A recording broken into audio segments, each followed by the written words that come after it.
ఒక ప్రత్యేకమైన అంశాన్ని మనం ధ్యానం చేస్తూ ఉన్నాము. దేవుడే గనక నిన్ను ప్రేమిస్తే నీ జీవితం ఎలాగుంటుంది, నీ యొక్క భవిష్యత్తు ఎలా ఉంటుంది, ఇది మనము నేర్చుకునేటువంటి అంశం. ఈరోజు మొదటి పాయింట్ ఇర్మియా గ్రంథము 31వ అధ్యాయం వైపు మనం తిరుగుదాం. ఇర్మియా గ్రంథం 31వ అధ్యాయము 3వ వచనాన్ని మనం చదువుదాం. చాలా కాలము క్రిందట యెహోవా నాకు ప్రత్యక్షమై ఇట్లా నేను శాశ్వతమైన ప్రేమతో నేను నిన్ను ప్రేమించుచున్నాను గనుక విడువక నీ ఎడల కృప చూపుచున్నాను. చాలు. ఎవరైనా సరే మనము ప్రేమించుట అనే విషయం పక్కన పెడితే, ఎదుటి వాళ్ళు మనల్ని ప్రేమిస్తే బాగుండని ఆశించడం అనేది సహజం. మీరు చాలామంది అనుకుంటారు, మా నాన్న నేను ప్రేమించినట్టుగా అలా వాళ్ళని ప్రేమించినట్టుగా నన్ను ప్రేమించట్లేదు అని తండ్రి నుంచి తల్లి నుంచి ప్రేమను కోరుకుంటూ ఉంటాం. నిజమే అది. కొంతమంది భార్యలైన వాళ్ళు కూడా వచ్చి చెప్తా ఉంటారు, అన్నా నేను ఎంతో ప్రేమిస్తున్నానన్నా మా ఆయన్ని, కానీ ఆయన నన్ను అంతలా ప్రేమించడం లేదని. అలాగే ఎదుటి వ్యక్తి మనల్ని ప్రేమిస్తే వచ్చేటువంటి ఆ ప్రోత్సాహము, ఆ ఆనందము, ఆ సంతోషము అది వేరు. లోపల హ్యాపీ హార్మోన్స్ అని రిలీజ్ అవుతాయంట ఎదుటి వాళ్ళ ప్రేమను మనం పొందుకునేటప్పుడు. హల్లెలూయా, హల్లెలూయా. ఆ హ్యాపీ హార్మోన్స్ ఎప్పుడైతే మనలో రిలీజ్ అవుతాయో మన బీపీ షుగర్ కంట్రోల్ అయిపోయి హార్ట్ అటాక్స్ వచ్చేటువంటి ప్రమాదాలు తగ్గిపోతూ ఉంటాయి అంట. అర్థమైన స్తోత్రం చెప్పండి. ఎదుటి వాళ్ళు మనలను ప్రేమించినప్పుడు మనం మాత్రమే ప్రేమిస్తే తప్పైతే కాదు, మంచిదే. కానీ ఎదుటి వాళ్ళు ప్రేమ కూడా మనం కోరుకోవడంలో తప్పు లేదు. అలాగే మనం కూడా దేవుని మనం ప్రేమిస్తున్నామనేటువంటి ఆలోచనతో మనం ఉంటాం. ప్రేమిస్తున్నామా లేదనే విషయం పక్కన పెడితే, దేవుడే గనక నేను ప్రేమిస్తున్నాడనే విషయాన్ని, ఆ వార్తను వినగలిగితే ఆ వచ్చే ఆ కిక్కు, ఆ ఆనందము, ఆ సంతోషము అవధులు మాత్రము ఉండదు. హల్లెలూయా. సృష్టికర్తే నిన్ను ప్రేమిస్తే నీకొచ్చేటువంటి ఆ ఆనందము అసలు అవధులనేవి ఉండవు. హల్లెలూయా. ఆయన నిన్ను ప్రేమిస్తున్నాడు కాబట్టి ఈ స్థలములో మనందరం కూడా హ్యాపీగా ఉండాము. నమ్మిన స్తోత్రం చెప్పండి. ఆయన ప్రేమించకపోతే నీ గుండె మీద చేసుకొని చెప్పు, ఎన్నిసార్లు నువ్వు చచ్చిపోయేవాడివి, ఎన్నిసార్లు నువ్వు చనిపోయేదానివి, ఎన్నిసార్లు నీవు ఆత్మహత్య చేసుకోవాలి. కానీ ఆయన ప్రేమే నిన్ను కాపాడుతూ బలవంత పెట్టబడుచు రక్షిస్తూ ఉంది. నమ్మిన వాళ్ళు ఒకసారి గట్టిగా స్తోత్రం చెప్దాం. హల్లెలూయా, హల్లెలూయా. అయితే యేసు నిన్ను ప్రేమిస్తే, లేక దేవుడు నిన్ను ప్రేమిస్తే, చూడండి ఇక్కడ ఇర్మియా గ్రంథము 31వ అధ్యాయము 3వ వచన భాగంలో ఇర్మియా గారికి ఒక రోజు దేవుడు మాట్లాడుతున్నాడు. చాలా కాలము క్రిందట యెహోవా వాక్కు నాకు ప్రత్యక్షమై శాశ్వతమైన ప్రేమతో నిన్ను ప్రేమించుచున్నాను గనుక. ఎంత అద్భుతమైన మాట అండి అది. ప్రేమలో చాలా రకాలు ఉన్నాయి, లేవంటారా? తల్లిదండ్రుల ప్రేమ ఉన్నది, అన్నదమ్ముల ప్రేమ ఉన్నది, అక్క చెల్లెల ప్రేమ, అక్క తమ్ముడు ప్రేమ, బంధుమిత్రాదుల ప్రేమ, రకరకాల ప్రేమలు ఉన్నాయి. కానీ ఏ ప్రేమ కూడా శాశ్వతంగా నీతో ఉంటుందనే భరోసా కానీ నమ్మకం కానీ ఖచ్చితంగా లేదు. నమ్మిన స్తోత్రం చెప్పండి. చూసుకోండి, ఈరోజు నీ తల్లి నిన్ను ఎంతో ప్రేమిస్తుంది, ఒక గంటలోనో మరుసటి రోజు అసలు నిన్ను భయంకరంగా తిడుతుంది. ఈరోజు నీ భర్త నిన్ను ఎంతో ప్రేమిస్తాడు, మరుసటి రోజు నువ్వు అలాంటి దానా ఇలాంటి దానా నువ్వు నాకు దొరక్కపోతే బాగుండేది అంటాడు. ప్రేమ అనేది శాశ్వతంగా మనుషుల మధ్య లేదు, ఉండదు, ఉండబోదు. హల్లెలూయా, హల్లెలూయా. శాశ్వతమైన ప్రేమ యేసు ప్రభువుది మాత్రమే. హల్లెలూయా. ఒకరోజు ఒక స్కూల్ గ్రౌండ్లో క్రికెట్ మ్యాచ్ ఆడుతూ ఉన్నారంట యవనస్తులు. అలా క్రికెట్ మ్యాచ్ ఆడుతూ ఉన్న సమయంలో బాలు బలంగా తగలటం వల్ల ఒక కుర్రవాడు కింద పడిపోయాడు. కింద పడి అక్కడ ఉన్నటువంటి రాళ్ళు అతన్ని తలకు గుచ్చుకోవటం వల్ల రక్తము స్రవించిపోవటం, మూర్ఛలి పడిపోవడం, అది కాస్త అపస్మారక స్థితిలోకి వెళ్ళిపోవడానికి కారణమైంది. వెంటనే అక్కడ ఉన్నటువంటి స్కూలు ఆ మాస్టర్ పంతుల్లో ఆ అబ్బాయిని తీసుకుని వెళ్ళి ఎక్కడ చేర్చారు? హాస్పిటల్లో చేర్చారు. హల్లెలూయా, హల్లెలూయా. హాస్పిటల్లో చేర్చారు. సరే అని చెప్పి వాళ్ళ నాన్నగారు పొలంలో ఉన్నాడు, అమ్మేమో ఇంట్లో వంట చేస్తా ఆ పనిలో నిమగ్నమై ఉంది. వాళ్ళ అమ్మమ్మేమో పరిగెత్తుకుంటా నానమ్మ పరిగెత్తుకుంటూ పిల్లోడి కాడికి వచ్చింది. ఈలోపు డాక్టర్ గారు పరీక్షిస్తే ఆ గాయం అవటం వల్ల రక్తము గడ్డ కట్టుకుపోయింది. అపస్మారక స్థితిలోకి వెళ్ళిపోయాడు. రక్తం చాలా వరకు స్రవించిపోయింది. కాబట్టి బ్రతకడం కష్టం. అర్జెంటుగా ముందు రక్తం ఎక్కువ పోయింది కాబట్టి నీకు రక్తం ఎక్కించాలి అని ఆ పిల్లవాడికి చెప్పాడు. చెప్పినప్పుడు ఆ పిల్లవాడు అంటాడు, నా సారు మా నాన్నగారికి ఫోన్ చేయండి అన్నాడు. వాళ్ళ నాన్నగారికి ఫోన్ చేస్తే, డాక్టర్ గారు ఎంత డబ్బైనా పర్వాలేదు, ఎంతైనా ఖర్చు పెడతాను నా కొడుకు కోసం, మీరు గట్టిగా వైద్యం చేయండి. నేను ఇప్పుడు పొలంలో ఉన్నాను, మధ్యలో రావడం కుదరదు, నేను 1 గంట 2 గంటల్లో వస్తాను అని ఆయన చెప్పడం కొడుకు విన్నాడు. అప్పుడు ఆశ్చర్యపోయాడు, ఇదేంటి, నీవు నా స్వాస్థ్యం అన్నాడు మా నాన్న, ఇదంతా సంపాదిస్తుందో నీకోసమే అన్నాడు, నా వంశ అంకురం అన్నాడు, నా ఇంటి పేరు నిలబెట్టేది నువ్వే అన్నాడు. మొట్టమొదటి బర్త్డే అద్భుతంగా చేసినట్లుగా ఫోటోలు చూశాను నేను. ఈరోజు నాకు రక్తం ఇవ్వడానికి, నన్ను చూడటానికి వెంటనే పరిగెత్తుకుంటూ వచ్చి నన్ను హక్ చేసుకొని నా దగ్గర ఉంటారనుకున్నాను. కానీ మా నాన్న సాయంత్రం వస్తానంటాడు, 2 గంటల తర్వాత వస్తానంటాడు, ఎంత డబ్బైనా ఖర్చు పెడతానంటాడు, కానీ రాడేంటి? అప్పుడు మళ్ళీ డాక్టర్ గారు వైపు చూసి మా అమ్మకు ఫోన్ చేయండి అన్నాడు.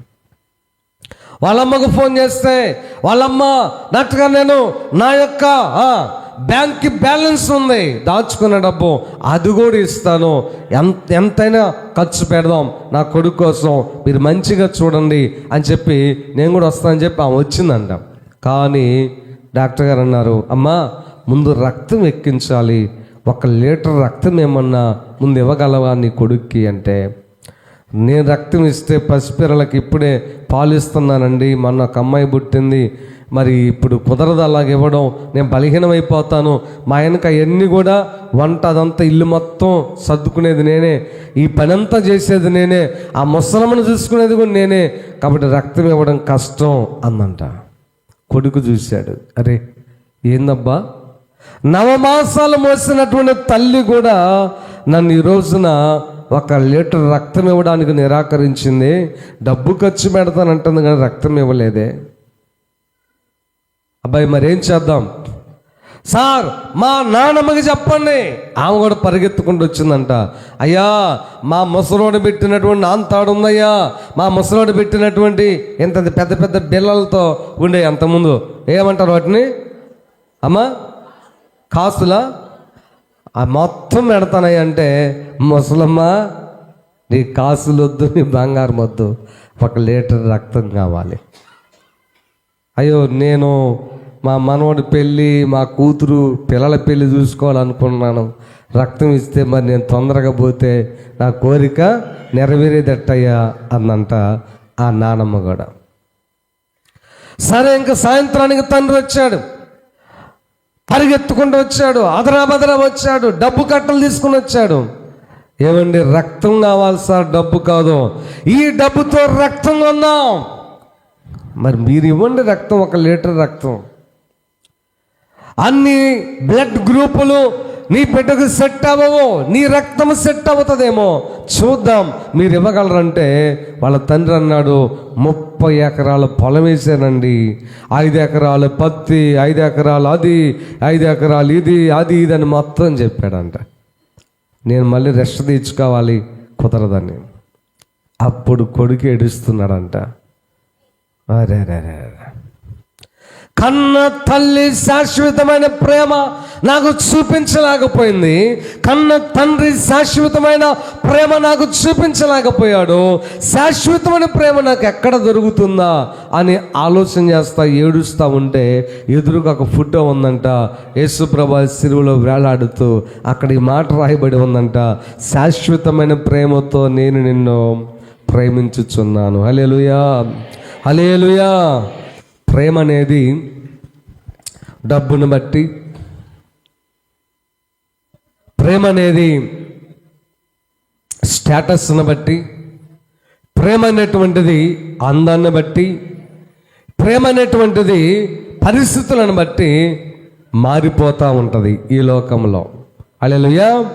కానీ శాశ్వతమైన ప్రేమ నీకు దొరికే స్థలము దేవుని యొద్ద నుంచే నీకు దొరుకుతుంది. దేవుడే గనక నిన్ను శాశ్వతమైన ప్రేమతో ప్రేమిస్తే, కింద అంటాడు, చదవండి 3వ వచన భాగంలో, శాశ్వతమైన ప్రేమతో, శాశ్వతమైన ప్రేమతో నేను నిన్ను ప్రేమించుచున్నాను గనుక విడువక నీ ఎడల కృప చూపుచున్నాను. అస్సలు విడిచిపెట్టను నేను. హల్లెలూయా, హల్లెలూయా.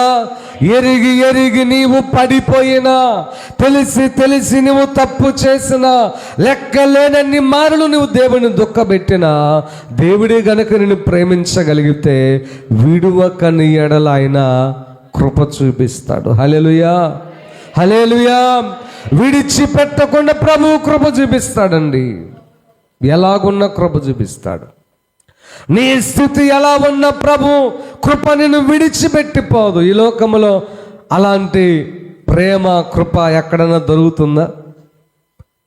మీకు ఎక్కడైనా దొరికితే గట్టిగా స్తోత్రం చెప్పండి. ఎక్కడైనా దొరికితే ఎక్కడ లేదు. విడిచిపెట్టకున్న కృప. నీవు ఎదుటి వ్యక్తులకు అనుకూలంగా ఉంటే ప్రేమ పెరుగుతుంది, ఆపోజిట్ అయితే ప్రేమ తగ్గిపోతుంది. వాళ్ళకి నచ్చినట్టుగా నువ్వు ప్రవర్తిస్తే నిన్ను ప్రేమిస్తారు, నచ్చని పని చేస్తే విసిరి పారేస్తారు. డబ్బు నీ దగ్గర బాగా ఉన్నప్పుడు పొగుడుతూ నిన్ను ఎంతో ప్రేమగా నటిస్తారు. జస్ట్ డబ్బు ద్వారా వచ్చేదంతా నటన ప్రేమే. నీవు నమ్మొద్దు అలాంటి ప్రేమ. డబ్బు ద్వారా వచ్చే ప్రేమ నీకు తెలిసిపోతుంది. వాళ్ళ మాటల్లో, వాళ్ళ ప్రవర్తనలో, వాళ్ళ యొక్క ఆ వైఖరిలో తెలిసిపోతుంది. వాళ్ళు సాక్రిఫై చేయరు నీ కోసం. నీవే సాక్రిఫై చేస్తే, త్యాగం చేస్తే నీ కోసం ఎదురు చూస్తూ ఉంటారు. నువ్వే టీ ఇప్పించాలి, నువ్వే భోజనం పెట్టించాలి, నువ్వే బట్టలు ఇవ్వాలి, నువ్వే వాళ్ళకి కావలసినటువంటి బిజినెస్లో పార్ట్నర్షిప్ ఇవ్వాలి, నువ్వే చేయాలన్నీ, నువ్వే ఛార్జీ పెట్టుకోవాలి, అంతా నీదే. అప్పుడే నిన్ను అమితంగా ప్రేమిస్తారు వాళ్ళు. ఒక్కసారి అవేవి లేకుండా చూడు, నీ దగ్గరకు రారు, నీతో మాట్లాడరు, నిన్ను పలకరించరు. అది ప్రేమ కాదు. మనీ మైండెడ్ ప్రేమ అది. డబ్బును మనీ ఆధారిత, డబ్బు ఆధారితమైనటువంటి ప్రేమ. ఈ ప్రేమ ఏది కూడా శాశ్వతంగా నిలవబడదు. ఇర్మియా గారితో దేవుడు అంటున్నాడు, నా కుమారుడా, నేను నిన్ను శాశ్వతమైన ప్రేమతో ప్రేమిస్తున్నాను, విడువక నీ ఎడల నేను కృప చూపిస్తాను. విడిచిపెట్టను నిన్ను నేను విడిచిపెట్టను నా కుమారుడా. నీకేమర్థమైందంటే ప్రియమైన దేవుని బిడ్డలారా, దేవుడే నిన్ను ప్రేమిస్తే విడువక నీ ఎడల కృప చూపిస్తాడు. ఇది మనసులో పెట్టుకోండి. మీరు ప్రార్థన ఏం చేయాలంటే, యేసయ్యా నువ్వు నన్ను ప్రేమించడం కాదు, నేను నిన్ను ప్రేమించడం కాదు, నీ ప్రేమ నాకు కావాలి. హల్లెలూయా, హల్లెలూయా. ఒక తండ్రి తన కూతురు నడుచుకుంటూ పోతా ఉన్నారంట. నడుచుకుంటూ పోతా ఉంటే సహజంగా పిల్లలు తండ్రి యొక్క ఏలు పట్టుకొని నడుస్తూ ఉంటారు. అప్పుడు కొంచెం దూరం పోయిన తర్వాత అమ్మాయి అందంట, నాన్న ఒక్క నిమిషం అందంట. ఏందమ్మా అంటే, నీవు నా చేయి పట్టుకున్నానా అందంట. ఎందుకురా, పిల్లలు తల్లిదండ్రుల వేలు పట్టుకొని నడుస్తారు కదా, అలాగ పట్టుకోవచ్చుగా. లేదు నాన్న, నేను నీ యొక్క వేలు పట్టుకుంటే నా పట్టు సరిగ్గా ఉండదు. కష్టం వచ్చినప్పుడు, దుఃఖం వచ్చినప్పుడు, లేక వాహనాలు వచ్చినప్పుడు నా ప్రయాణంలో నా పట్టు జారిపోవచ్చేమో. అదే నీవే గనక నా చెయ్యి గట్టిగా పట్టుకోగలిగితే నీ పట్టు నన్ను వదిలిపెట్టి పోదు. హల్లెలూయా. గట్టిగా స్తోత్రం చెప్పండి ప్రియమైన దేవుని బిడ్డలారా. అదే ఈరోజు నువ్వు ప్రార్థన చేయాలి. ఏమనంటే, నీవు నన్ను పట్టుకో, నీవు నన్ను ప్రేమించు, నేను నిన్ను ప్రేమించటం ఓకే ప్రభువా, కానీ నీ ప్రేమ నాకు లేకపోతే నా ప్రేమ నిలబడదు. హల్లెలూయా. కాబట్టి దేవుడు నిన్ను ప్రేమిస్తే విడువక నీ ఎడల కృపను చూపిస్తాడు. అసలు విడిచిపెట్టడండి. ఎప్పటి వరకు విడిచిపెట్టడంటే కింద ఆయన మాట్లాడుతూ ఉంటాడు. యెషయా గ్రంథం 63:9 చదవండి. యెషయా గ్రంథం 63:9. వారు యావత్ బాధలో ఆయనను బాధనొందెను, ఆయన సన్నిధి దూత వారిని రక్షించెను. ప్రేమ చేతను తాళిమి చేతను వారిని విమోచించెను. పూర్వదినములన్నిటను ఆయన వారిని ఎత్తుకొనుచు మోసుకొనుచు వచ్చెను. పూర్వదినములన్నిట ఆయన వారిని ఎత్తుకొనుచు మోసుకొనుచు వచ్చెను. హల్లెలూయా. ప్రేమ చేత, తాళిమి చేత ఆయన నిన్ను గనక ప్రేమిస్తే నిన్ను ఎత్తుకొనుచు మోసుకొని వెళ్తాడు. హల్లెలూయా. నీ గమ్యము చేరేంత వరకు ఆయన నిన్ను ఎత్తుకుంటాడు. ఒక దైవజనుడు ఆయన రిమోట్ ఏరియాస్లో, అంటే ఎలా చెప్పాలండి మీకు, అటవీ ప్రాంతాల్లో సరైన సదుపాయాలు, రోడ్డు మార్గాలు లేనటువంటి ఆ జాతుల మధ్య పరిచర్య చేసేవాడంట. ఆయనకు అలాంటి ప్రేరేపణ వచ్చిందంట.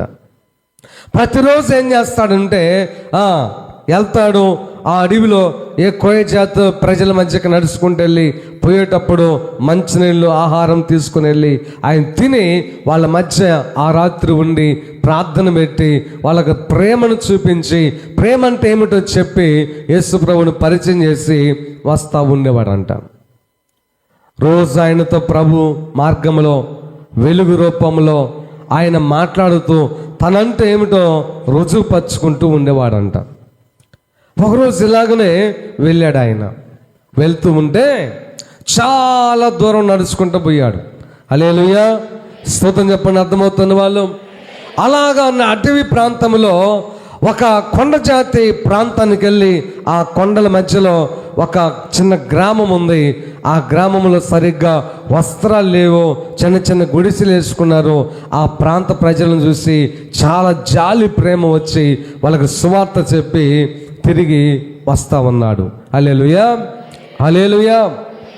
ఆ వస్తూ ఉన్న సమయంలో ఆ ఊరు దాటి ఆ అరణ్య ప్రాంతంలోకి వచ్చి నిర్మానుష్య ప్రాంతంలో తిరిగి తన సొంత ఊరుకు వస్తా ఉన్న ఆ తరుణములో 2 అడుగులు సపరేట్గా కనపడ్డాయంట. పాదాలు అట్లాగా అడుగుల్లో ఈయన కాలు పెట్టి చూస్తే సరిగ్గా ఈయన యొక్క ఆది సరిపోయిందంట. ఇంకొక దాంట్లో కాలు పెట్టి చూస్తే ఆయన ఆది కంటే చాలా పెద్దదిగా ఉందంట కాలు. అరే, నా పక్కనే వస్తా ఉన్నాయి ఈ అడుగులు, ఎవరి అడుగులు అయి ఉండొచ్చు అని చెప్పి ఆలోచన చేస్తూ ఉంటే ఆత్మ ఆయనకి చెప్తా ఉందంట, ఇది నా యొక్క అడుగులు, ఇవి నా అడుగులు. నీవు నా కోసము భారముతో వెళ్తూ ఉండగా విడువక కృప చూపించడానికై నీ వెంట నేను అలాగా రాత్రి ప్రయాణం చేశాను అని ఆత్మ ఆయనకి తెలియజేశాడంట. హల్లెలూయా. ప్రభును స్తుతించాడు, ఆనందపడ్డాడు. ప్రభువా, అలనాడు శిష్యులకు చెప్పారు కదా, యుగ సమాప్తి వరకు సదాకాలం నేను మీతో కూడా ఉంటానని చెప్పారు కదా. కాబట్టి నాతో ఉన్నందుకు స్తోత్రాలయ్యని ప్రభుని స్తుతించి అలాగా వస్తూ ఉన్న తరుణంలో కొంత దూరం వచ్చిన తర్వాత ఒక లోయలాగా అలా కిందకు దిగి మళ్ళీ ఎక్కాలంట. అక్కడ మాత్రము ఒకరి అడుగులు మాత్రమే ఉన్నాయంట. అక్కడ డౌట్ వచ్చింది, ప్రభా వారికి ఇక్కడ వరకు అడుగులు, నాతో పాటు మీ అడుగులు కనిపించినాయి, ఈ అడుగులు ఎవరివని చూస్తే ఆ అడుగులో ఆయన కొలత వేసుకోకుండానే ఏడుస్తున్నాడంట, ముందు బాధపడుతున్నాడంట. యేసయ్యా, ఈ అడుగులు నా అడుగులే, ఇక్కడ నీవు నన్ను వదిలిపెట్టావు ప్రభా, ఇప్పటి వరకు నడిపించావు, నాతో పాటు నడిచావు, ఇప్పుడు అలాగా నడవటం అనేటువంటిది చాలా చాలా బాధ కలిగిస్తా ఉంది ప్రభా. ఇక్కడ నన్ను నీవు వదిలిపెట్టావు ప్రభా, అదేమి న్యాయమయ్యా? ఈ యొక్క లోయలో సింహాలు ఉన్నాయి, తోడేళ్ళు ఉన్నాయి, అడవి జంతువులు ఉన్నాయి, ఇక్కడ నువ్వు నన్ను వదిలిపెట్టింది అని ఏడుస్తా ఉంటే ప్రభు అన్నాడంట, ఒక్కసారి నీ అడుగు ఆ కనబడుతున్న అడుగులు పెట్టి చూడు అన్నాడంట. హల్లెలూయా. అలాగ పెట్టి చూడగానే ఆ ఎవరు అడుగులు? ప్రభువారు. హల్లెలూయా. మరి నేను ఎక్కడున్నా ప్రభు అంటే, నీవు నా చేతుల్లో ఉన్నావు. హల్లెలూయా. నేను నిన్ను ఎత్తుకున్నాను. దేవుడే గనక నిన్ను ప్రేమిస్తే నీ గమ్యము చేరడానికి నిన్ను ఎత్తుకొని నడిపించేవాడు ఆయన. స్తోత్రం చెప్పండి నమ్మిన వాళ్ళ. ఇశ్రాయేలును నడిపించినటువంటి దేవుడు, అబ్రహామును నడిపించిన దేవుడు, అలాగనే వాళ్ళని గద్దు రెక్కల కింద ఎత్తుకొని నడిపించినట్టుగా నిన్ను కూడా నడిపిస్తాడు. ప్రేమైన దేవుని బిడ్డలారా, ఆయన ప్రేమ నీకు దొరికితే, హల్లెలూయా హల్లెలూయా, ఆయన ప్రేమ నీతో ఉండేటట్లుగా చూసుకో. ఆయన ప్రేమ నిన్ను విడిచిపెట్టకుండా జాగ్రత్త పడు. కేకలు పెట్టి ప్రార్థన చేయి, నీవు నన్ను విడిచిపెట్టవద్దు ప్రభా, నీ ప్రేమ లేకపోతే నేను బ్రతకలేనని ఏడు. అంతే. హల్లెలూయా హల్లెలూయా హల్లెలూయా. మనుషులుగా ప్రియమైన దేవుని బిడ్డలారా, చెప్పుకోలేని సమస్యలు మనకుంటాయి. మనుషులుగా లోపల కృంగిపోతున్న పరిస్థితులు మనకుంటాయి. మనుషులుగా ఎవరికి చెప్పినా కానీ తీర్చలేనంత గొప్ప గొప్ప సమస్యల వలయములో కొన్నిసార్లు చుట్టుకుంటా ఉంటాం. ఆ టైంలో నీవు ప్రార్థన చేయాలి, నీవు నన్ను ప్రేమించయ్యా, నీ ప్రేమ లేకపోతే నేను బ్రతకలేను. హల్లెలూయా హల్లెలూయా. నువ్వు నన్ను ప్రేమిస్తే విడువక నా ఎడల కృప చూపిస్తావు. నువ్వు నన్ను ప్రేమిస్తే నన్ను ఎత్తుకొని మోయుచూ ఉంటావు. హల్లెలూయా హల్లెలూయా హల్లెలూయా. ఇప్పుడు నీ కొడుకు కలెక్టర్ అయ్యాడండి, కలెక్టర్ అయ్యాడు. ఎంత పెద్ద కలెక్టర్ అయినా నువ్వు తండ్రివేగా, అవునా కదా?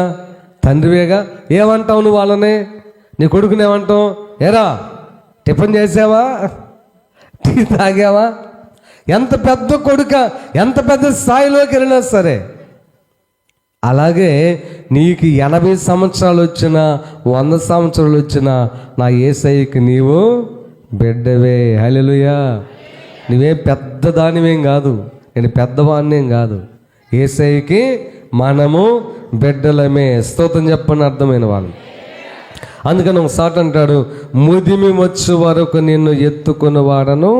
యెషయా గ్రంథంలో అనుకుంటా, యెషయా గ్రంథం 46వ అధ్యాయము 4వ వచనం, ముదిమి వచ్చు వరకు నిన్ను ఎత్తుకుని వాడను నేనే, తల వెంట్రుకలు నెరియు వరకు నిన్ను ఎత్తుకొని వాడను నేనే. హల్లెలూయా హల్లెలూయా.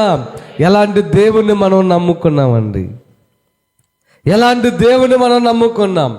ఒక వయసు వచ్చేసరికి నీ పిల్లలు నిన్ను నిర్లక్ష్యం చేస్తారు. ఒక వయసు వచ్చేసరికి నీ కోడలు నీకు బువ్వ పెట్టదు, నీ కొడుకు నిన్ను ఇంట్లో నుంచి గెంటేస్తాడు, అనాథాశ్రమాల్లో నిన్ను నెట్టేస్తారు. కానీ నా ప్రభు అంటున్నాడు, ముదిమి వచ్చు వరకు నిన్ను ఎత్తుకుని వాడును నేనే, నీ తల వెంట్రుకలు నెరియు వరకు నేను ఎత్తుకుని వాడను. హల్లెలూయా. కాబట్టి ప్రియమైన దేవుని బిడ్డలారా, దేవుడు నిన్ను ప్రేమిస్తే విడువక కృప నీకు దొరుకుతుంది. దేవునిని ప్రేమిస్తే నిన్ను ఎత్తుకొని మోసుకొని పోతాడు. ఎప్పటి వరకు అంటే ముదిమి ముసలతనం వరకు నిన్ను ఎత్తుకుంటాడు ఆయన. హల్లెలూయా. అలాగే యెషయా గ్రంథం 43 అధ్యాయములో ఒక మాట ఉన్నది. 4వ వచనాన్ని చదువుదాం. నీవు నా దృష్టికి ప్రియుడవైనందున ఘనుడవైతివి, నేను నిన్ను ప్రేమించుచున్నాను గనుక నీకు ప్రతిగా మనుషులను అప్పగించుచున్నాను, నీ ప్రాణమునకు ప్రతిగా జనములను అప్పగించుచున్నాను. హల్లెలూయా. ప్రియమైన దేవుని సంగమా, దేవుడే కనుక నిన్ను ప్రేమిస్తే, ఆయన ప్రేమలో నువ్వు నిలిచి ఉంటే, ఆయన ప్రేమ నిన్ను ఆవరించి ఉన్నట్లయితే నీ మీదకి రావాల్సిన శాపం, నీ మీదకి రావాల్సిన కీడు, నీ మీదకి రావాల్సిన నష్టము నీ మీదకి రాకుండా నీకు బదులుగా, నీకు ప్రతిగా ఎవరి మీదకి వెళ్ళిపోతుందంట? వేరే వాళ్ళ మీదకి ఆ యొక్క కీడును ప్రభు నెట్టి వేస్తాడంట. హల్లెలూయా. హల్లెలూయా.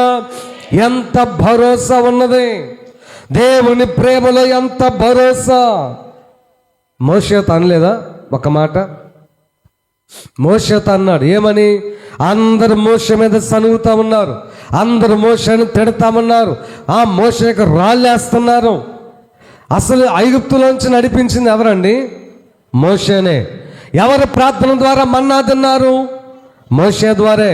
ఎవరి ప్రార్థన ద్వారా నీటిని వాళ్ళు త్రాగగలిగారు? మోషే ద్వారానే. మళ్ళీ రాళ్ళు వేసింది ఎవరి మీద? మోషే మీదే. మోషేతో అంటున్నారు. అలాగనే సొంత అన్న అహరోను మోషేను దుఃఖపెట్టాడు. సొంత ప్రజలు మోషేను చంపి ఐగుప్తుకి వెళ్ళిపోదాం పదండి అని మాట్లాడుకున్నారు. ఆ సమయంలో దేవుడు మోషేతో ప్రత్యక్షమై అంటున్నాడు, మోషే, నీకు ప్రతిగా జనములను చంపేసి నిన్ను నా కొరకు నీలో నుండి మనుషులను పుట్టించుకుంటాను. స్తోత్రం చెప్పండి గట్టిగా. హల్లెలూయా. మరి తిరుగుబాటు చేసింది మోషే గారు కాదు కదా. మరి మోషే మీద ఎందుకు ప్రజలు తిరుగుబాటు చేస్తూ ఉన్నారు? మోషే చేసింది మేలే కదా. అయినప్పటికీ దేవుడు, రోషం గల దేవుడు ఏం చేశాడంటే, నీకు బదులుగా మనుషులను తీసేస్తాను. మీరు ఒక్కసారి గమనిస్తే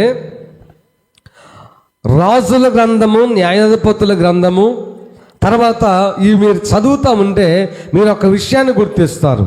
ఏంది ఆ విషయం అంటే, నీతిమంతుడైన దేవుని ప్రేమను పొందుకున్న, దేవుని చేత ఏర్పాటు చేసుకున్న వారి కోసము లక్షలాది మంది ప్రజలనైనా చంపడానికి దేవుడు ఇష్టపడ్డాడు, కానీ ఆ ఒక్క వ్యక్తిని మాత్రం దేవుడు కాపాడుకున్నాడు. హల్లెలూయా. దానికి చాలా ఉదాహరణలు ఉన్నాయి. మత్స్యకు మోషే ఒక ఉదాహరణ. రెండవ ఉదాహరణ ఎలీషా గారు. ఎలీషా భక్తుడు అలాగా నడుచుకుంటూ పోతా ఉంటే ఒక ఊర్లో ఉన్న పిల్లలందరంట ఎగతాళి చేశారంట ఎలీషా గారిని. ఏమని?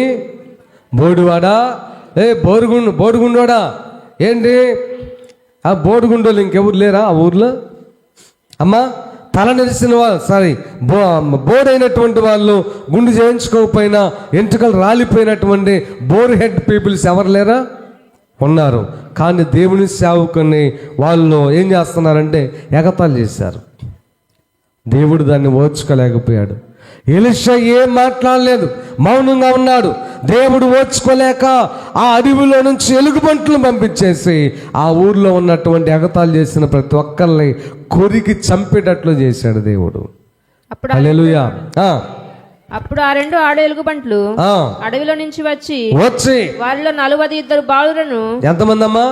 42. మరి ఎలీషా ఎక్కువ, 40 మంది ఎక్కువ? చెప్పాలి మీరు గట్టిగా. 40 మంది ఎక్కువ, ఒక మనిషి ఎక్కువ? అవి చెప్పరేందండి. 40 రూపాయలు ఎక్కువ, రూపాయి ఎక్కువ? మరి ఇది కూడా అంతే కదా. మరి ఆ 40 మందికే దేవుడు ప్రవక్త యొక్క ఆత్మనిచ్చి వాళ్ళందరినీ ఎలీషా కంటే గొప్పగా వాడుకోవచ్చుగా. ఈయన ముసలోడు అయిపోయాడు ఆల్రెడీ. ఎందుకు? ఓన్లీ ఎగతాళి చేస్తేనే తట్టుకోలేకపోయాడు. హల్లెలూయా. నీకు ప్రతిగా ప్రియమైన దేవుని బిడ్డ, నువ్వు యేసు రక్తం చేత కడగబడిన బిడ్డవు. నీవు లోకముల నుంచి ప్రత్యేకించబడినటువంటి జనాంగము. లోక సంబంధమైన వ్యక్తులు మీరు కాదు. మనం దేవుని యొక్క ఏర్పాటులో ఉన్న వాళ్ళము. మనకు దేవుని యొక్క భరోసా ఏంటో తెలుసా? నిన్ను ఎగతాళి చేసిన 42 మంది మగ పిరలను ఎలుగుబంట్లు వచ్చి కొరికి చంపేసినాయి అంతే. కొంతమందిని తిన్నాయి, కొంతమందిని కొరికినాయి, మొత్తానికి చనిపోయారు. నీకు ప్రతిగా ఏమన్నాడు చెప్పండి? 43 అధ్యాయం 4వ వచనములో, నీవు నా దృష్టికి ప్రియుడవైనందున ఘనుడవైతివి, నేను నిన్ను ప్రేమించుచున్నాను గనుక నీకు ప్రతిగా మనుషులను నేను అప్పగిస్తాను. నీ ప్రాణానికి బదులుగా వేరే వాళ్ళని తీసుకుంటా గాని నిన్ను మాత్రం నేను తీసుకోను. హల్లెలూయా, హల్లెలూయా. ప్రియమైనటువంటి దేవుని బిడ్డలారా, దేవుని నిన్ను ప్రేమిస్తే నీకు ప్రతిగా వేరే వాళ్ళ మీదకి శిక్ష పంపిస్తాడు కానీ నిన్ను సామాన్యంగా చంపుకోవడానికి కానీ చంపడానికి కానీ శిక్షించడానికి కానీ దేవుడు నిర్ణయము తీసుకోరు. అలాగే మనము మరొక విషయాన్ని మనం చూద్దాం. చూడండి, యెషయా గ్రంథము 38వ అధ్యాయము 17వ వచనాన్ని కూడా చదువుదాం. యెషయా గ్రంథము 38:17. మిక్కుటమైన చదువమ్మా. ఆయాసము నాకు నెమ్మది కలుగుటకు కారణమాయెను. మిక్కుటమైన ఆయాసము నాకు నెమ్మది కలుగుటకు కారణమాయెను. నీ ప్రేమ చేత నా ప్రాణమును నాశనమను గోతు నుంచి విడిపించితివి. నీ వీపు వెనుక తట్టు నా పాపములన్నయు నీవు పారవేసితివి. హల్లెలూయా, హల్లెలూయా. స్తోత్రం చెప్పండి. అర్థమవుతుంది వాళ్ళు. దేవుడే గనక నిన్ను ప్రేమించినట్లయితే ఆయన ఏం చేస్తాడు తెలుసా? నాశనకరమైన గోతు నుంచి దేవుడు నిన్ను విడిపిస్తాడు. నీకోసం చాలా గోతులు సిద్ధంగా ఉన్నాయి. సాతాను కల్పించిన గోతులు, సాతాను చేత ప్రేరేపించబడినటువంటి మనుషులు తవ్వినటువంటి గోతులు. నీ శత్రు సమూహము, దావీదు గారు అంటాడు ఆ మాట, వారు నన్ను మృంగివేయవలనని ఉన్నారు, నా వెనుక గోతులు త్రవ్వుచున్నారు. ఆ మాట మీరు దావీదు గారి లైఫ్లో మీరు చాలా చూడగలుగుతారు. ఒక చిన్న మాట నేను అడగనా? దావీదు గారు చేసిన పాపం ఏంటి మీరు చెప్పండి చూద్దాం. దావీదు గారు చేసినటువంటి ఆ పాపాన్ని దేవుడు ఎప్పుడో క్షమించాడు. కానీ దావీదు గారి గురించి సాక్ష్యం చెప్పాడు. ఏమని తెలుసా? నీవు నాకిష్టమైన వ్యక్తివి, నాకు ప్రియుడవో, నా మాటలన్నీ నెరవేర్చేవాడవు అన్నాడు. మరి ఆయన మీదకి ఎందుకు గోతులు తవ్వారు? దేవుని ప్రేమ దావీదుకి లేకపోతే తప్పు చేసిన వెంటనే దావీదును చంపిపడేసి ఇంకొకరిని దేవుడు తీసుకోవచ్చుగా. ప్రియమైన దేవుని బిడ్డలారా, ఏదేమైనా సరే నీ మీద నీ వెనక గోతులు తవ్వుచున్నటువంటి ఆ గోతులో నుంచి ప్రభు నిన్ను విడిపిస్తాడు. హల్లెలూయా. 42వ అధ్యాయం అనుకుంటాను, కీర్తన గ్రంథములో 42-41 ఉంటుంది. నాశనకరమగు గుంటలో నుంచి చూడండి, 40 అధ్యాయము 1వ వచనం చదవండి. యెహోవా కొరకు నేను సహనంతో కనిపెట్టుకొంటిని, ఆయన నాకు చెవియొగ్గి నా మొర ఆలకించెను. నాశనకరమైన గుంటలో నుండి జిగటగల దొంగ ఊబిలో నుంచి ఆయన నన్ను పైకెత్తెను. నా పాదములు బండ మీద నిలిపి నా అడుగులు స్థిరపరచెను. స్తోత్రం చెప్పండి గట్టిగా. హల్లెలూయా, హల్లెలూయా. ప్రియమైనటువంటి దేవుని బిడ్డలారా, ప్రియమైన దేవుని సంఘమా, గోతుల నుంచి దేవుని నిన్ను నాశనకరమైన గోతులో నుంచి, ఆ జిగటగల దొంగ ఊబిలో నుంచి ప్రభువు నిన్ను విడిపించువాడు. ఎప్పుడో తెలుసా? ఆయన నిన్ను ప్రేమిస్తే. నీకు ఆ నమ్మకం ఉందా? దేవుడు నన్ను ప్రేమిస్తున్నాడని నమ్మకం, దేవుని ప్రేమలో నేను ఉన్నాననే నమ్మకం నీకుంటే నువ్వు భయపడబాక. ఎందుకో తెలుసా? అట్టి ఊబి నుంచి దేవుడే నిన్ను విడిపించాడు. ఇంకా ముందు కూడా విడిపిస్తాడు. గోతులో పడకుండా తప్పిస్తాడు. ఒకవేళ గోతులో పడ్డావా నిన్ను పైకి లేపి ఎక్కడ నిలబడతాడంట? బండ మీద నిన్ను స్థిరపరచును. హల్లెలూయా, హల్లెలూయా. ఆ బండ నిన్ను ఇంకా లోపలికి తీసుకుని పోలేదు. ఆ బండ మీద నిన్ను స్థిరపరిచిన తర్వాత నీ యొక్క అడుగులు గట్టిగా ఉంటాయి. ఇక ఏ విధమైనటువంటి తుఫానులు కానీ భూకంపాలు కానీ ఆ ఇంటిని పడగొట్టలేవు. ఎందుకంటే మత్తయి రాసినటువంటి సువార్తలో ఆ మాటలు మనం చూడగలుగుతాం. మత్తయి సువార్త 7వ అధ్యాయంలో ఆ మాట అంటాడు. ఆ ఇంటి గురించి మాట్లాడుతూ, కాబట్టి ఈ నా మాటలు విని వాటి చొప్పున చేయి ప్రతివాడు బండ మీద తన ఇల్లు కట్టుకొనును, బుద్ధిమంతుని పోలి ఉండును.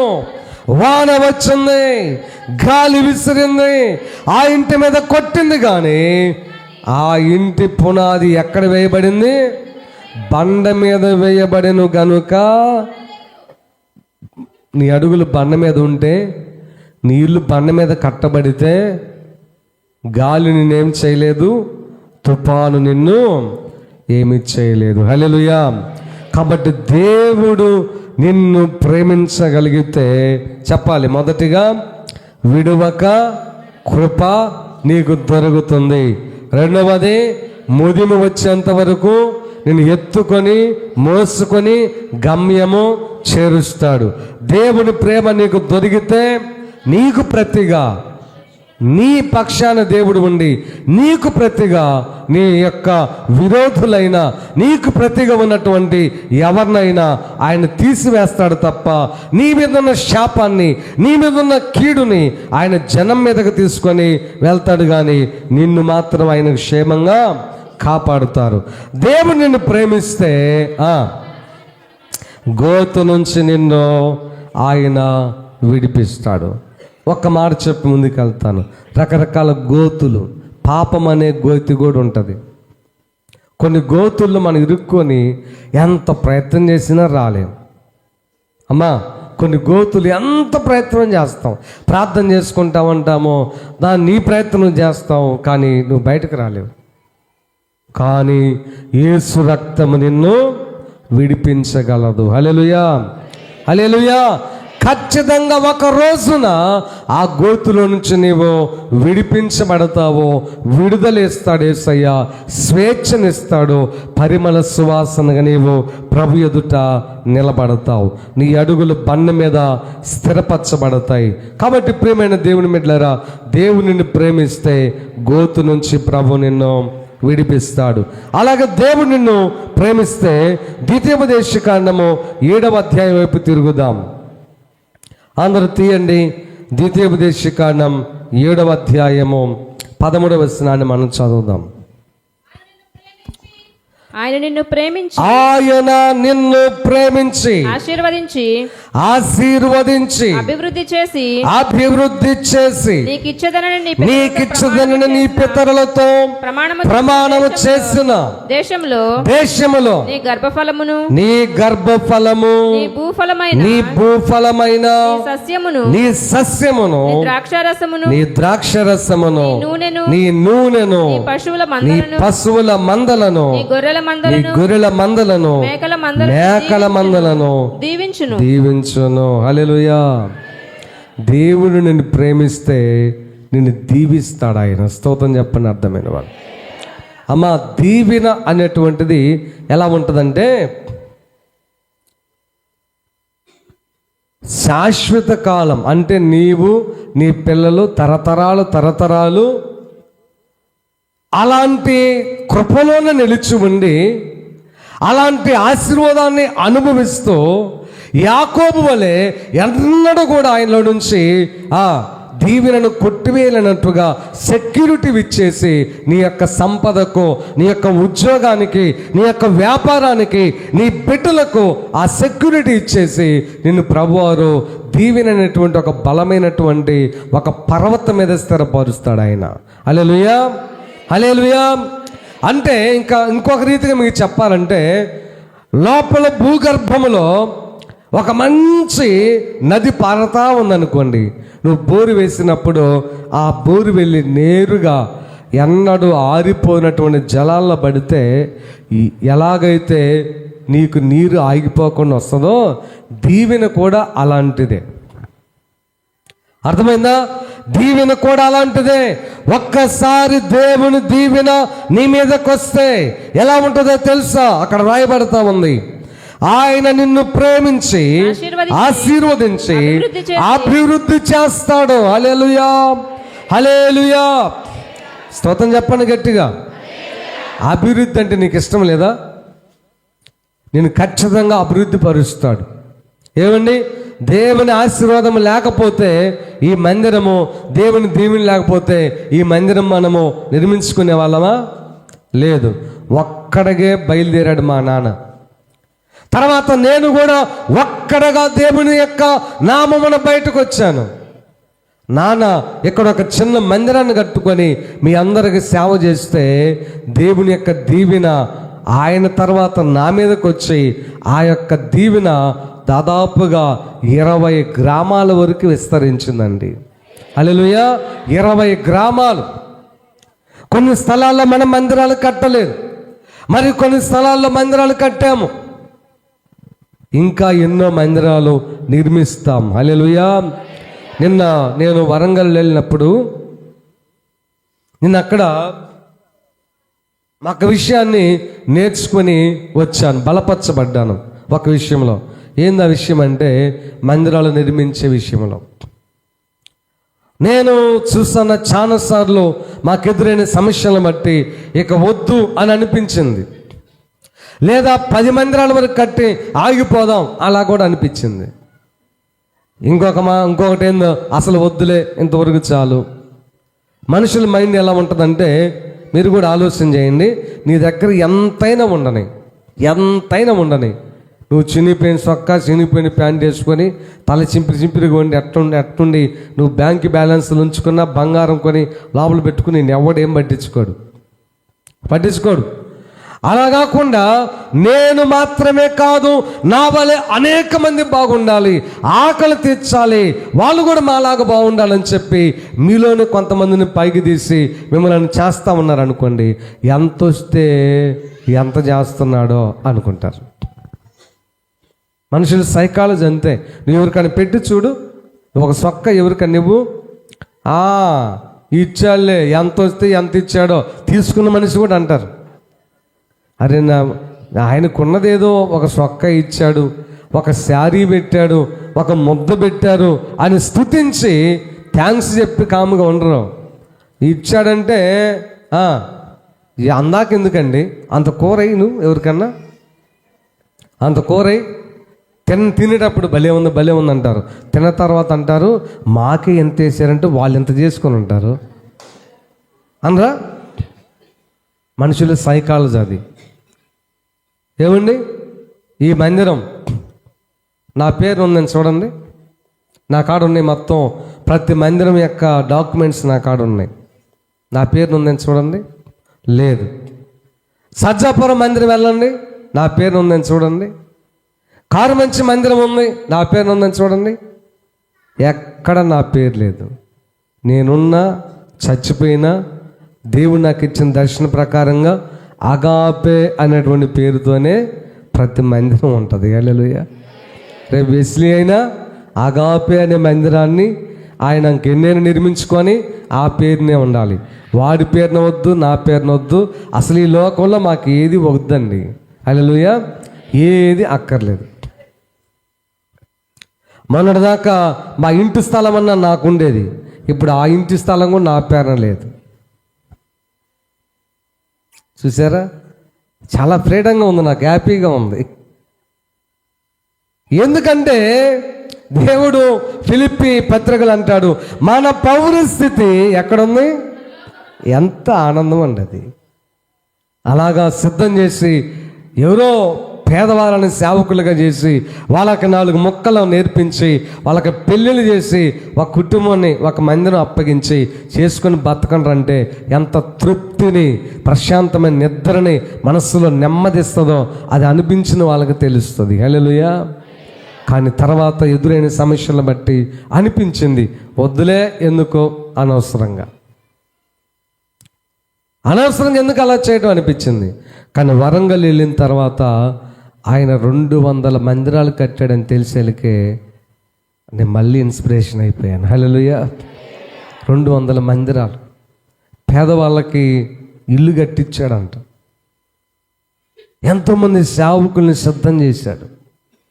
నాకు మళ్ళీ అనిపించింది, పానేలే ప్రభు, ఎవరి కర్మ వాళ్ళే అనిపిస్తారు. నేనేమన్నా మనుషులకు చేస్తున్నానా, ఎవరికి చేస్తున్నాను?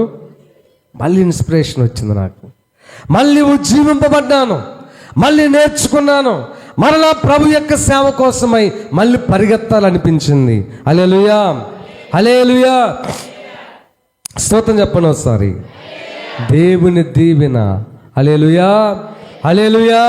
ప్రియమైన దేవుని బిడ్డలారా, ఒక రోజున ఇలాగనే మన యొక్క సంఘాల్లో ఒక సంఘము లలితకళలో మనము మీటింగ్స్ పెట్టిన తర్వాత చివరి రోజున నేను ఇలాగే కూర్చొని ఉంటే నా పక్కన ఒక పాస్టర్ గారు, నేను అన్ని అబ్జర్వ్ చేయను, నేను అబ్జర్వ్ చేసే విధానాలన్నీ కూడా వేరుగా ఉంటుంది, ఒక్కొక్కరు ఒక టైప్లో ఉంటుంది వాళ్ళ మైండ్, తప్పు కాదు.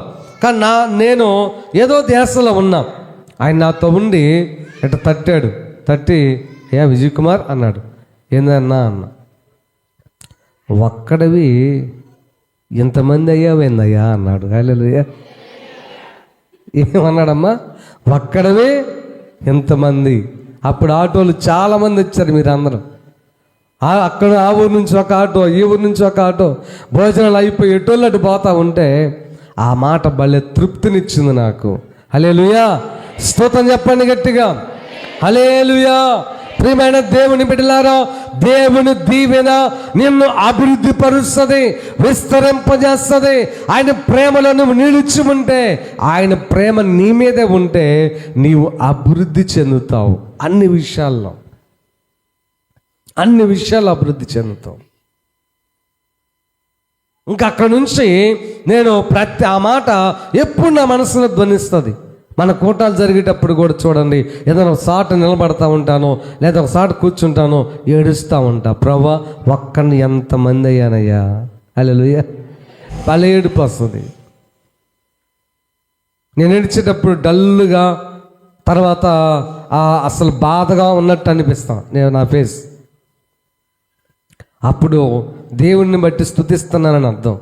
మీరు పరిచర్య చేస్తుంటే, అటు పరిగెత్తుతూ ఉంటే, ఇటు వడ్డిస్తూ ఉంటే, ఎవరికి తోచిన పని. ఏమండి, ఎంతమంది పాస్టర్లు మనల్ని చూసి నేర్చుకున్నారంటే అది నాకే తెలుసు. వాళ్ళు నాకు ఫోన్ చేసి చెప్పడం కానీ, వాళ్ళు అక్కడే మన మీటింగ్స్ దగ్గర నాకు చెప్పడం కానీ నేను చాలామందిని చూసా. అయ్యా పాస్టర్ గారు భలే ట్రైనింగ్ ఇచ్చారని మీరంటే, నేను కాదయ్యా, దేవుడే వాళ్ళని ఆ రీతిగా నడిపించాడు. హల్లెలూయా. మీ సంఘం చూసి మేము చాలా నేర్చుకోవాలంటారు, కానీ నా మెట్టుకు ఇంకా సరిపోలే. మీరు నా లెక్కలో ఇంకా మీరు రెడీ అవ్వలేదు, ఇంకా రెడీ అవ్వాలి. కానీ వాళ్ళ దృష్టికి మన సంఘం బాగుంది. వాస్తవానికి నిజంగానే బాగుంది. మీరు అలాగా అక్కడ నిలబడి చూస్తే మీకు అర్థమైంది. హల్లెలూయా. రేపు కోటలప్పుడు స్టేజ్ ఎక్కి మీరు గమనించండి, కూర్చొని ఒకళ్ళు అటు పరిగెత్తుంటారు, ఒకళ్ళు ఇటు పరిగెత్తుంటారు, ఎవరికి మనం చెప్పేది లేదు. హల్లెలూయా. మంచిళ్ళకి పరిగెత్తారు. ఇంకా తర్వాత మీరు చివర్లో చూడాలి. అంతా అయిపోయిన తర్వాత మీరు అందరూ పోతారు. ఒక 10 మంది గట్టలు ఉంటారు, మగపిల్లలు అందరూ ఉంటారు. ఎవరు బారు, కొంతమంది ఉంటారు. తెల్లవారుజాము 5 గంటల దాకా చేస్తారండి. హల్లెలూయా. ఎవడు ఎంత డబ్బు ఇస్తే చేస్తాడు చెప్పండి? అలాగమ్మా, ఎవరు జీతాలు ఇస్తే చేస్తారు? దీవెనది. హల్లెలూయా. దేవుని యొక్క దీవెన నీ మీద ఉంటే, దేవుని ఆశీర్వాదం నీకుంటే అలాగ జరుగుతుంది. అందుకంటాడు, నేను ముగింపులోకి వస్తా ఉన్నాను. ద్వితీయోపదేశకాండము 7వ అధ్యాయము 13వ భాగములో, ఆయన నిన్ను ప్రేమించి ఆశీర్వదించి అభివృద్ధి చేసి నీకిచ్చదనని చెప్పిన నీ పితరులతో చేసిన ప్రమాణ దేశములో నీ గర్భఫలాన్ని దీవిస్తాడు, నీ భూఫలాన్ని దీవిస్తాడు, నీ సస్య ఫలాన్ని దీవిస్తాడు, నీ ద్రాక్ష రసాన్ని దీవిస్తాడు, నీ నూనెను దీవిస్తాడు, నీ పశువుల మందను దీవిస్తాడు, నీ గొర్రె మేకల మందలు దీవిస్తాడు, నీ మేకల మందలను దీవిస్తాడు. హల్లెలూయా, హల్లెలూయా. నిజమైన ఆశీర్వాదం అంటే ఏందో తెలుసా? నువ్వు ఒక్క గేదెను గనక నువ్వు ఇంట్లో కొనుక్కుంటే ఆ గేదె ద్వారా 2, 3, 4, 10 పెరుగుతూ ఉండాల, తరగకూడదు. నిజమైతే అదే. ఒక్క కోడి పిల్ల నువ్వు తెచ్చుకో, అది విస్తారం అయిపోవాలి. ఒక్క మేక పిల్లలు మేపుకోవడానికి తెచ్చుకో, అది విస్తారం అయిపోవాలి. కానీ దానికే జబ్బు వచ్చి వాటికే బాగలేక చనిపోకూడదు. కొన్నిసార్లు దేవుని చిత్తం కాకపోతే తీసేస్తాడు. అది అరుదుగా జరిగే విషయాలు. కొన్ని అవి మనకి ఇష్టం లేదనుకోండి, మన అభివృద్ధికి మన యొక్క భవిష్యత్తుకి ఆ వ్యాపారం మంచిది కాదంటే తీసేస్తాడు, అది వేరే సంగతి. కానీ ఎక్కువగా దేవుని యొక్క ఆశీర్వాదం మన మీద ఉంటే అది నానాటికి అభివృద్ధి అవుతూ ఉండాలి. హల్లెలూయా. కాబట్టి ప్రియమైన దేవుని సంగమా, దేవుడు నిన్ను ప్రేమిస్తే విడవకని ఎడల కృప చూపిస్తాడు. దేవుడు నిన్ను ప్రేమిస్తే ముదిమి వచ్చేంత వరకు నేను ఎత్తుకొని మోయిచు ఉంటాడు. దేవుడు నిన్ను ప్రేమిస్తే నీ మీద ఉన్న శాపం, నీ మీద ఉన్న కీడు నువ్వు అనుభవించకుండా అది ప్రజల మీదకు పోయేటట్లుగా చేస్తాడు. దేవుడు నిన్ను ప్రేమిస్తే దేవుని దీవెన నాశనకరమైన గోతు నుంచి ఆయన నిన్ను పైకి తెస్తాడు.